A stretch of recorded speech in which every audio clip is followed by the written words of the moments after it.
صوبہ پنجاب میں محکمہ اوقاف کے افسران کی مبینہ ملی بھگت اور اختیارات کے ناجائز استعمال کے باعث ایک بے سہارا بیوہ کی حق تلفی کا افسوسناک واقعہ سامنے آیا ہے، جس نے سرکاری اداروں کی کارکردگی پر سوالات کھڑے کر دیے ہیں۔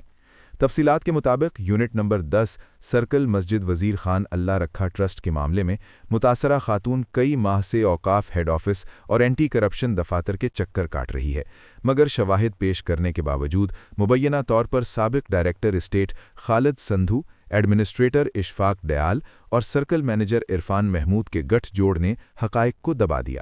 بیوہ کا دعویٰ ہے کہ انہیں اپنا حق مانگنے پر اشفاق ڈیال کی جانب سے اعلیٰ حکام کی موجودگی میں ہراساں کیا گیا اور دھمکیاں دی گئیں، جبکہ نومبر 2025 سے فروری 2026 تک چلنے والی اینٹی کرپشن انکوائری بھی مبینہ ساز باز کے باعث التوا کا شکار ہے۔